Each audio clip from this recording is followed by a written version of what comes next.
Hello again. After unintentionally taking off the month of July, essentially, I am back. And for the month of August, I'll be posting some readings of some older articles that I've written, since I won't be writing any new articles that I know of, at least. But instead, on Fridays, I'll be posting some reviews and some recommendations of children's books that me and my daughter enjoy reading together. And then in September, we will be diving into part 2 of the Pilgrim's Progress. And so the article that I'll be reading, the old article that I'll be reading this week, I originally posted on November 20th, 2019. And the reason that I've decided to go ahead and jump back that far to this one is because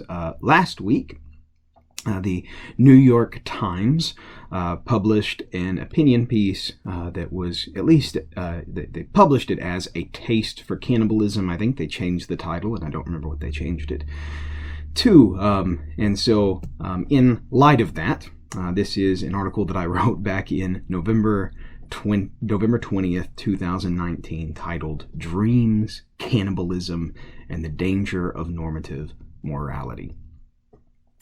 A few weeks ago, I dreamed a disturbing dream. As with many dreams, I cannot recall the context nor the setting in great detail, yet Tiff and I were eating a meal with others. We were eating meat, which I came to realize was not beef or pork, but human. Everyone at the table ate without hesitation, viewing it no different than any other form of meat. I too ate, but with some reservation.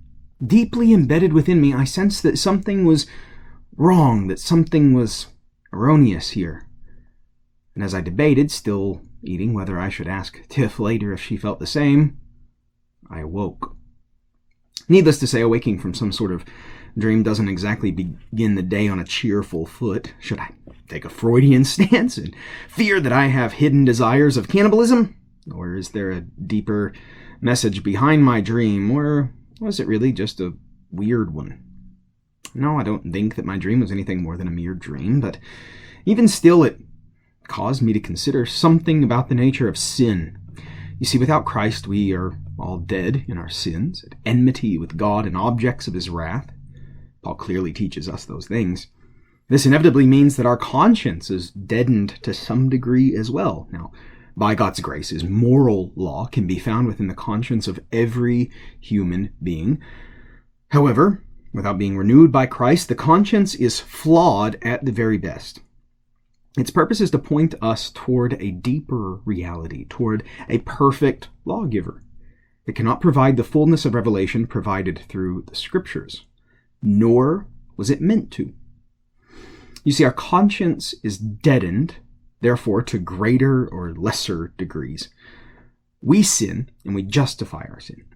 We fight and continue to ignore our conscience until we mold it to our image the best we can.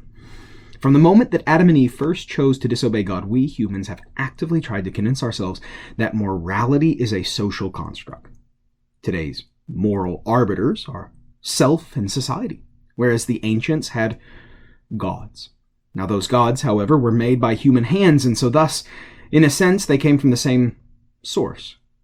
Calling their own fabrications gods made submission to them a bit more palatable. But now, in many ways, we have become our own gods.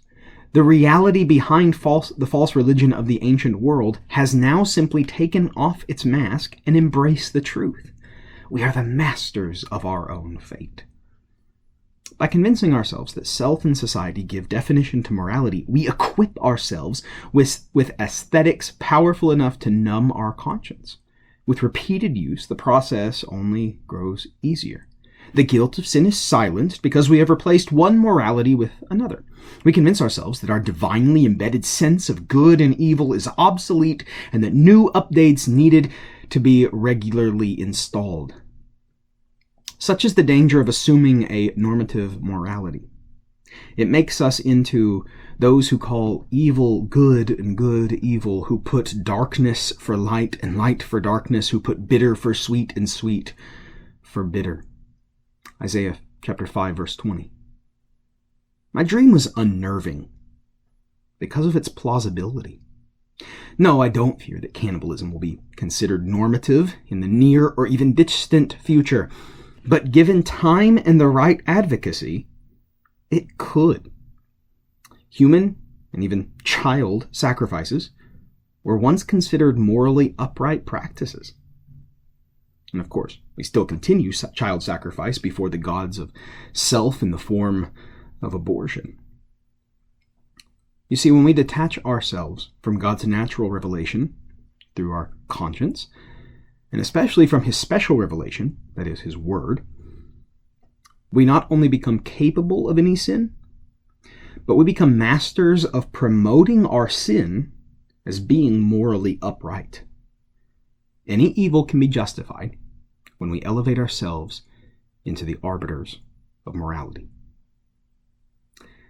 Thank you for listening. For more articles and resources, you can visit bcnewton.co. Till next time, grace and peace.